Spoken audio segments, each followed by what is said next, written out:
7 is the number of completion, the number of maturity and harvest. 7 is where I'm probably touching on Pastor Perry next week, but 7 is where man's obedience and God's power intersect. If Naaman were to have stopped at 3, 4, 5, or even 6, nothing would have happened. There would have been no manifestation of the power of the living God. Whatsoever he saith unto you, do it. Not think about it. Not pray about it. Not talk about it. Not sing about it. Baby, just do it. And when you do, your natural human finite ability will intersect with the supernatural infinite power of a miracle working God. And you will see the glory of God manifested in your life. Y'all don't hear me? I hear Jesus say, take away the stone. This is the human ability of obedience. And then I hear Jesus say, Lazarus, come forth. This is the supernatural ability of God. There's a word from God for every situation in your life. Through obedience, your faith will intersect with the power of God, and you will see the manifestation of his power in your life. The widow woman in 1 Kings 4, in 1 Kings the 4th chapter, her husband died and left her with a tremendous debt. The prophet said, go ahead and find all of the empty vessels you can. He said, don't just get a few, get as many as you can. Then go get your little pot of oil and pour your little bit into all those vessels, setting aside each vessel as it gets full. She obeyed the word of God, and the prophet went into supernatural multiplication and provision. Because the Bible said the oil flowed until she became one of the wealthiest women in the city that she lived in. At the wedding of Cana, the wine ran out.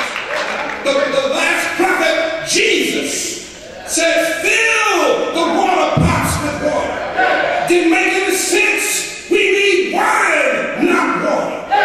It was a difficult job, but they obeyed, and their obedience intersected with the power of God, and water was turned into Dom Perignon.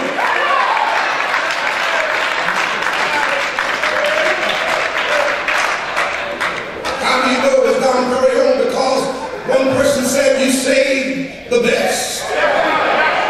Yeah, usually you give out the good stuff first, and you only give out a little bit of it, and then you give out the cheap stuff. But this wedding was different. They saved the best. I don't know the miracle you stand in need of today, but I do know all you need is a word from God. One word can turn your situation around. The prophet Ezekiel looked at the valley of dry bones. To him it looked like a hopeless situation. But God gave Ezekiel a word of prophecy. That was the word of the Lord to Ezekiel, saying, prophesy upon these bones. He could have cried, but God said, prophesy. He could have prayed, but God said, prophesy. He could have fasted, but God said, prophesy. He could have sung songs, but God said, prophesy. He could have danced all over the place, but God said, prophesy. No matter what he wanted to do, nothing would have changed until he gave the prophecy.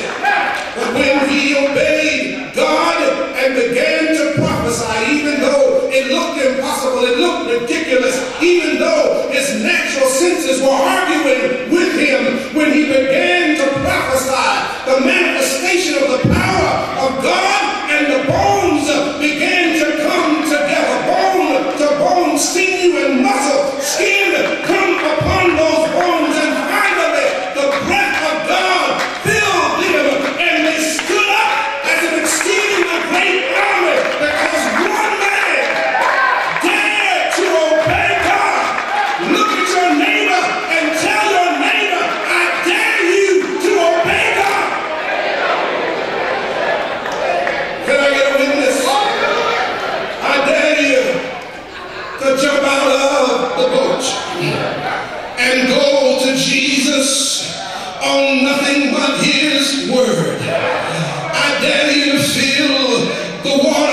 hearts. When the guests are wanting wine, I dare you to prophesy to a hopeless situation. I dare you to take a little